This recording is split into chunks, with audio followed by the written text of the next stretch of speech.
Welcome back to my channel. ये my learner गगा का नेक्स्ट पार्ट है। लास्ट पार्ट में हमने देखा था कि विंग और वांगजी एक दूसरे से मिलते हैं।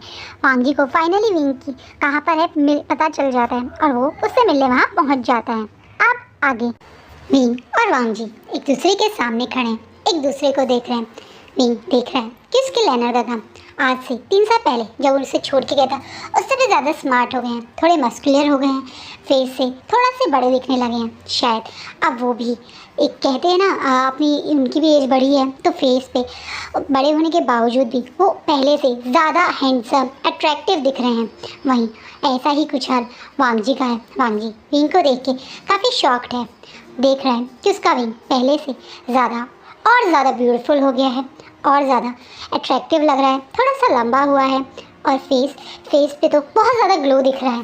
विंग को इस तरीके से अपनी आंखों के सामने देखे वांगजी 1 मिनट के लिए तो उसका मन करता है कि वो तुरंत विंग को कस के गले लगा ले, लेकिन हाँ वो अभी विंग से नाराज़ है और दूसरा वो अभी सबके बीच में है तो वो ज़्यादा रिएक्ट नहीं करता है। तभी एक पर्सन वो सर्टिफिकेट लेके आता है जो विंग को वांगजी प्रेजेंट करने वाला था। वांगजी जैसे उस सर्टिफिकेट को पकड़ता है तो तुरंत गुस्से में बोलता है ऑर्गेनाइज़र की तरफ देखें, आप इतनी बड़ी गलती कैसे कर सकते हैं?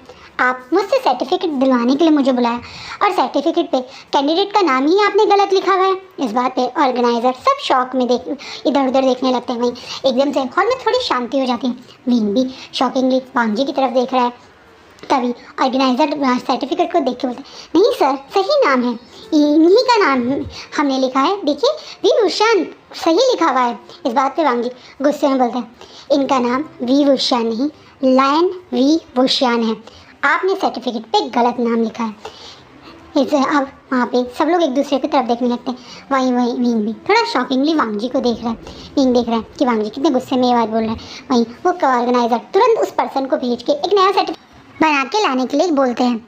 ऑर्गेनाइज़र की बात सुन के वो पर्सन भी वहाँ से चला जाता है। विंग सोचता है कि उसे स्टेज से उतर जाना चाहिए, लेकिन तुरंत वांगजी उसका कस के हाथ पकड़ लेता है। अब विंग शॉकिंगली वांगजी की तरफ देख रहा है। अब वांगजी धीरे से फेस नीचे करके विंग के कान में बोलता है, तुम शायद भूले तो नहीं हो ना कि तुम्हारा नाम लान वी भूषण है, तो तुमने कॉलेज में अपना नाम क्यों वी भूषण बताया? तुम अभी भी मैरिड हो, तुम अभी भी मेरे हस्बैंड हो, तो अपने नाम के आगे से लैन हटाने की तुम्हारी हिम्मत कैसे हुई? इस बात पे विंग शॉकिंगली वांगजी की तरफ देख रहा है। क्योंकि विंग का जो पासपोर्ट बना था वो वी भूषण के नाम से ही बना था, क्योंकि लैन हुई तो कभी उसका पासपोर्ट लैन वी भूषण के नाम से नहीं बनने देती, तो उसका बेचारे का यही नाम चल रहा है। उसने इंटेंशनली ये नहीं करा था, लेकिन वांगजी की आंखों में इतना गुस्सा देख के वो घबरा सा जाता है। तभी मतलब वांगजी या विंग कुछ और बात करते हैं। वो सर्टिफिकेट वाला पर्सन ज़रूर जल्दी से करेक्ट करके, क्योंकि वो तो पेन से लिखा ना सर्टिफिकेट्स तो बने हुए होते हैं, उनके ऊपर तो बस नाम लिखना होता है, तो उसने विंग के नाम के आगे बस लैन लिख दिया। अब वांगजी विंग को सर्टिफिकेट देता है, लेकिन 1 मिनट भी जो हाथ उसने विंग का पकड़ा हुआ था उसे छोड़ता नहीं है। वो वहाँ पर विंग को उसी तरीके से पकड़े खड़े रहता है। उसके बाद ये सारे ऑर्गेनाइज़र जो थे वो कॉलेज के लोग सब लोग वांगजी को लेके एक मीटिंग रूम की तरफ जाते हैं। विंग ने वांगजी का हाथ छोड़ा ही नहीं और वांगजी जी ने विंग का हाथ छोड़ा ही नहीं, तो विंग भी वांगजी के साथ ही साथ वहाँ पहुँच जाते हैं। वो सारे ऑर्गेनाइज़र उस वांगजी को इनवाइट करते हैं एक कहते हैं ना गेट टुगेदर लंच के लिए या गेट टुगेदर डिनर के लिए, क्योंकि अब तो शाम ही हो गई थी ऑलमोस्ट, तो वांगजी उसके लिए एग्री हो जाते हैं। लेकिन वो विंग को भी अपने साथ लेके जाने की बात कहते हैं। सब लोग सोचते हैं कि शायद वो जानते हैं एक दूसरे को, क्योंकि दोनों चाइना से आए हुए हैं और वांगजी को ऑलरेडी उसका नाम पहले से पता था, तो वो लोग सोचते हैं शायद अभी ये नहीं जानते दोनों तो हस्बैंड है, बस ये पता है कि शायद जानते हैं, इसलिए वो भी मना नहीं करते। विंग एक अच्छा स्टूडेंट भी था तो उनका ज्वाइन करने में उन्हें कोई प्रॉब्लम भी नहीं होती। अब सब लोग एक पास के रेस्टोरेंट में बैठे हुए हैं जहाँ पे एक मतलब एक तरीके से सब लोग डिनर कर रहे हैं। एक ऑर्गेनाइज़र वांगजी की तरफ एक वाइन का ग्लास आगे बढ़ते हुए उन्हें देता है। वहीं विंग शॉकिंगली देखता है वांगजी इतनी देर मतलब जब से वो विंग से मिला 1 सेकंड के लिए उसने विंग का हाथ नहीं छोड़ा है। उसे डर है कि अगर वो विंग का हाथ छोड़ देगा तो विंग हमेशा के लिए उसकी नज़रों से दूर हो जाएगा, जैसे पहले हो गया था। अब तो वो 1 सेकंड भी विंग से दूर नहीं रह सकता। विंग हाथ छोड़ के चला गया तो इस कारण उसने छोड़ा ही नहीं। वैसे जब वांगजी यहाँ पे आया था तो उसने विंग के बारे में सब कुछ पता कर लिया था, यानी इन 3 साल में विंग कैसे रहा, कहाँ रहा, अभी वो कहाँ रहता है, सब कुछ वांग जी ने पहले ही पता कर लिया था। वांग जी को ये भी पता है कि विंग पास के कॉलेज के पास में ही एक अपार्टमेंट में रहता है, एक 1 BHK, जिसमें एक बेडरूम है, छोटा सा गेस्ट रूम या डाइनिंग रूम कह लो, जिसमें सोफे भी रखे हुए हैं और छोटी उसकी 2 लोगों की वाली छोटी सी डाइनिंग टेबल भी है, एक ओपन किचन है। बस एक इतना ही बड़ा उसका वो फ्लैट है। बट मतलब विंग अकेले ऐसे एक छोटे से फ्लैट में रह रहा है। वांग जी को एक चीज़ बहुत बुरी लगती है, क्योंकि वांग जी अपने विंग को एक लग्जरियस लाइफ देना चाहता था, एक ऐसी लाइफ देना चाहता था जिसमें विंग को किसी चीज़ की कमी ना हो। यहाँ विंग सब कुछ खुद करता है, इतने छोटे से घर में रहता है। ये देख के उसे मन में दुख भी हुआ था, लेकिन वो तुरंत विंग के उस फ्लैट को खरीद लेता है। हाँ, उसने तुरंत यहाँ पे आते ही सबसे पहले विंग के वो अपार्टमेंट ले लिया। विंग अभी ये बात नहीं जानता, लेकिन वांग जी अब विंग का मतलब उसे छोड़ के भी जाएगा तो उसी फ्लैट में जाएगा, लेकिन उसके बावजूद उसका मन विंग का हाथ छोड़ने का नहीं कर रहा है। वहीं अब जब वो पर्सन वांग जी को वाइन ऑफर करता है तो विंग शॉकिंगली उस वाइन के ग्लास की तरफ देखता है और वांग जी की तरफ देखता है। वांग जी देख सकता है कि विंग की आंखों में कितना कंसर्न है वांग जी को लेके, क्योंकि वो जानता है कि अब तक उसका विंग उसकी हर छोटी बड़ी बात के बारे में याद रखी हुई है। जैसे ये कि वांग जी कभी ड्रिंक नहीं करता। विंग के और वांग जी कई बार पहले भी बड़े बड़ी कॉर्पोरेट पार्टीज़ में गए थे, जब वो दोनों एक दूसरे के साथ थे 2 साल तक, तो लेंस उसे अपने साथ पार्टीज़ में ले जाते थे विंग को। तब उसने देखा था कि कोई भी, ना ही उसके रिचैनगा और ना ही उसके लेनर का, दोनों ड्रिंक नहीं करते थे। इसी कारण वो ये भी जानता है कि वांग जी शायद ये नहीं पिएगा, लेकिन वांग जी जब देखता है कि विंग कितना कंसर्न है तो वो विंग के सामने वो ग्लास लेके पी लेता है, जिससे एकदम से विंग शॉकिंग होता है। लेनर काका, ये आप क्या कर रहे हो? अब विंग के मुँह से इतने दिन बाद लेनर काका सुन के वांग जी को मतलब बहुत खुशी होती है। उसे ये आवाज़, ये नेम जो विंग उसको देता है, जब उसको लेनर काका बुलाता था वो उसको इतना अच्छा लगता है। इतने दिन बाद ये आवाज़ दोबारा से सुन के उसे खुशी होती है। लेकिन वांग जी गुस्से में विंग को घूरते बोलते, क्यों फ़र्क पड़ता है तुम्हें मैं ड्रिंक करूँ या ना करूँ? तुम तो मुझे छोड़ के आ गए थे ना। सो ये झूठे दिखावा या झूठा कंसर्न दिखाने की मुझे ज़रूरत नहीं है। और ये बात बोल के वांग जी एक और ग्लास उठा के ड्रिंक कर लेता है। विंग बहुत ज़्यादा शॉक्ड है, क्योंकि वो जानता है कि वांग जी इतना ड्रिंक मतलब झेल नहीं सकता, बट वो भी कुछ नहीं कर सकता। वो सिर्फ क्योंकि यहाँ पे सभी लोग बैठे हुए उन्हीं दोनों को देख रहे हैं। दूसरा, वो मन में खुद समझने की कोशिश कर रहा है कि उसके लेनर काका उस पर इतना गुस्सा क्यों है। वो वांग जी से अपना हाथ छुड़ा के उठने लगता है। तभी वांग जी गुस्से में होता है, कहाँ जा रहे हो तुम? तो आप अपने आप को थोड़ा काम करते हुए, क्योंकि उसे भी अब गुस्सा आ रहा है, बार बार वांग जी का जबरदस्ती उस पर गुस्सा करना, उसका जबरदस्ती हाथ पकड़ के रखना, पर वो फिर भी काम नहीं बोलता। मुझे वॉशरूम जाना है। वांग जी अब उसका हाथ छोड़ देता है और तुरंत बोलता है, मेरे गार्ड गेट पे ही खड़े हैं, कहीं और जाने के बारे में सोचना मत, वॉशरूम से सीधा यहीं आना, इसी टेबल पे। विंग करके वहाँ से चला जाता है। विंग अब वॉशरूम में आके पहले अपना फेस क्लीन करता है और आज पूरा दिन जो हुआ वो सोच रहा है। उसे अपने इतने दिन बाद अपने लेनर काका को देखा, उसके मन में जो खुशी हुई उसे अच्छी याद है। फिर उसके लेनर काका तब से उस पर गुस्सा करे जा रहे हैं, उसे ताने पे ताने मारे जा रहे हैं। उसे समझ नहीं आ रहा है कि क्यों गुस्सा कर रहे हैं उसके लेनर काका उस पर इतनी ज़्यादा। क्या सचमुच में उसका यहाँ आने उसके लेनर काका को बुरा लगा? लेकिन अगर उन्हें बुरा लगा तो उसे प्यार करते, उसे हक करते, उसे मिलके खुश होते। पर वो तो इतना गुस्सा है, पर क्यों गुस्सा है वो बेचारा ये समझ नहीं पा रहा है। वो अपने फ्रेश होके वापस टेबल के पास जाता है तो देखता है कि टेबल पे कोई नहीं है, सब लोग चले गए। इतनी सी देर में वो सब लोग वहाँ से चले गए। विंग को थोड़ा शॉकिंग लगता है, लेकिन सच्चाई ये है कि उस विंग के वहाँ से जाते वांग जी ने सबको बोल दिया कि उसे आप लोग यहाँ से जा सकते हैं, मुझे कुछ काम है। क्योंकि वांग जी बहुत बड़ी पर्सनैलिटी है, वो स्पेशली उनके स्कूल में आया, कॉलेज में आया था और उन्होंने इतना टाइम दिया, तो वो लोग उस बात को समझ के वहाँ से निकल जाते हैं। लेकिन विंग जब आता है तो देखता है बिल्कुल खाली है, तो शॉकिंगली वहाँ इधर उधर देखता है। वो देखता है कि वांग जी को अब हल्का सा नशा हो गया, क्योंकि वांग जी की आंखें भी थोड़ी सी हैवी हो गई है और वो टेबल के साइड में अपना सर नीचे करके बैठा हुआ है। विंग तुरंत दौड़े वांग जी के पास जाता है और अपने दोनों हाथों से वांग जी के फेस को ठीक करते हुए, क्या हुआ लेने लगा, कहाँ है आपकी कोई मैनेजर या सेक्रेटरी, आप ठीक हो? चलिए मैं आपको बाहर तक ले जाता हूँ। वांग जी विंग को अपनी उन्हीं एक तरीके से नशे वाली आंखों से घूर के देखने लगता है और कहता है, तुम्हारे साथ जाना है मुझे, चलो घर लेके चलो मुझे। विंग शॉकिंगली वांग जी की तरफ देख रहा है और एकदम से बोलता है, पर आप मेरे घर पे क्यों जाएंगे? आपका पक्का कहीं होटल बुक होगा ना, आप मुझे बताइए कहाँ रुके हुए हैं आप, कौन सा होटल है आपका, कहाँ है आपके वो गार्ड? एकदम से विंग इधर उधर देखता है, लेकिन कोई गार्ड भी नहीं होता, सिर्फ वांग जी और वो हैं। पूरे रेस्टोरेंट खाली है, काफ़ी रात हो गई है, सिर्फ वही दोनों हैं इस रेस्टोरेंट में। कुछ सर्वे मतलब वेटर्स और मैनेजर है, पर वो थोड़ी वांग जी के बारे में कुछ जानते होंगे। विंग अब शौक है कि अभी थोड़ी देर पहले सब लोग थे, अब एकदम से सब गायब हो गए, वो गार्ड भी गायब हो गए। अब वो कहाँ लेके जाएगा अपने लेनर काका को, उसे तो कुछ भी नहीं पता। और वांग जी सचमुच में काफ़ी नशे में लग रहा है, और वो कैसे वो बेचारा हिम्मत करके वांग जी की बॉडी को अब उठा के उसे थोड़ी सी हेल्प करके चलते हुए अपने अपार्टमेंट के पास ले जाने लगता है। उसका अपार्टमेंट यहाँ से ज़्यादा दूर नहीं था, लेकिन उसके बावजूद भी उसे टैक्सी करनी पड़ गई, क्योंकि ऑब्वियसली वो एक ओमेगा वाली बॉडी है और वांग जी पहले से काफ़ी मस्कुलर काफ़ी हैंडसम बॉडी कैरी करता है। तो उसके लिए उस पूरी मतलब वांग जी के पूरे वेट को लेके थोड़ी दूर भी चलना थोड़ा मुश्किल लग रहा था, इसलिए वो एक तरीके से टैक्सी ही लेता है, सिर्फ 5 मिनट की दूरी के लिए।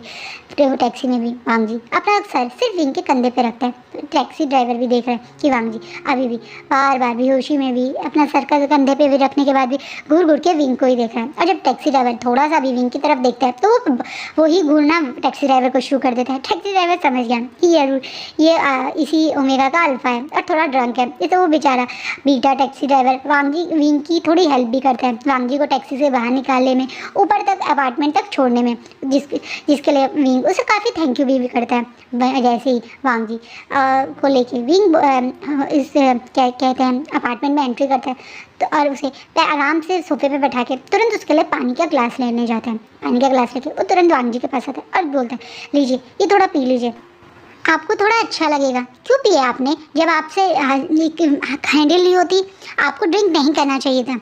अब वांग जी उस ग्लास को लेके साइड मतलब वो सोफे पे बैठा हुआ है ना और वह विंग उसके अपोजिट खड़ा हुआ है, तो तुरंत उस ग्लास को लेके साइड टेबल पे रख के विंग को अपनी तरफ जोर से खींचता है, जिससे विंग डिसबैलेंस होकर वांग जी की गोद में गिर जाता है। अब वांग जी विंग को घूर घूर के देखते हुए बोलते हैं क्यों फ़र्क पड़ रहा है तुम्हें, हाँ क्यों फ़र्क पड़ रहा है तुम्हें, मैंने ड्रिंक किया है नहीं किया, तुम्हें तो मुझे छोड़ के आ गए थे ना बिना कुछ कहे बिना कुछ बोले, सिर्फ एक लेटर लिख के मुझे छोड़ के आ गए थे।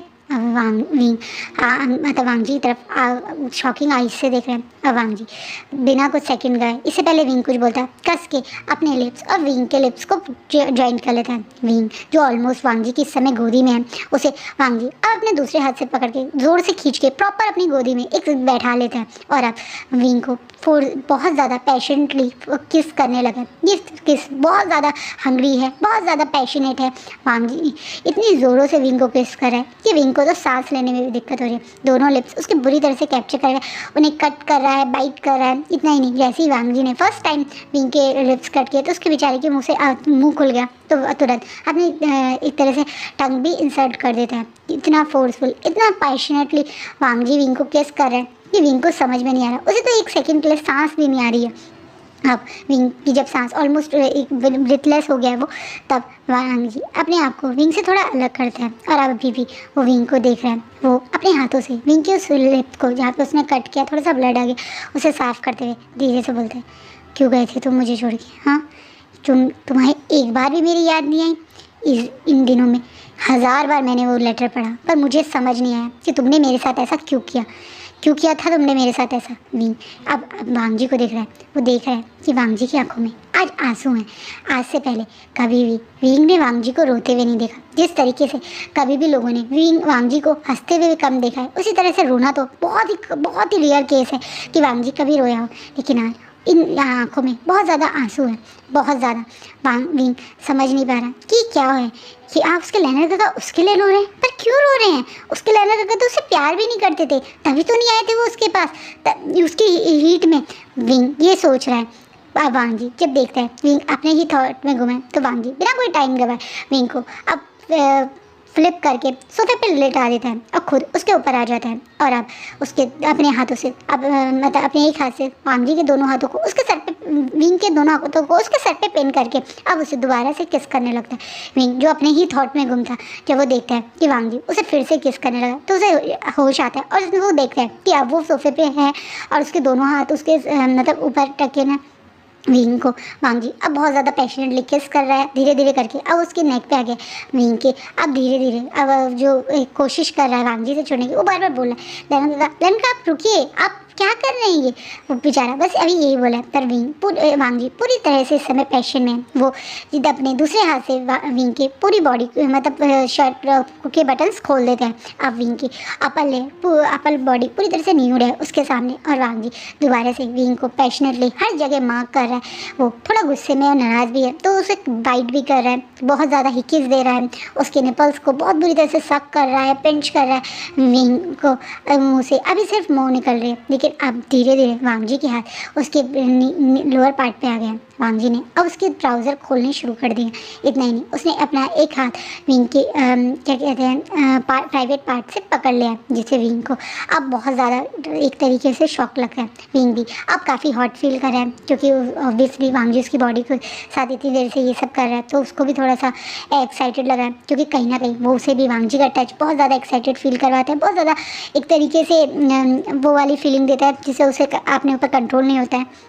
तो उसका भी प्राइवेट पार्ट काफ़ी एक्टिव था, तो वांग जी उसे अब धीरे धीरे से हैंड जॉब देने लगता है और उसके नेक के पास आ गया वांग जी। अब विंग के सेंट ग्लैंड को किस करे जा रहा है, और हाँ अब वो कोशिश कर रहा है कि वो उसे इस समय मार्क कर दे।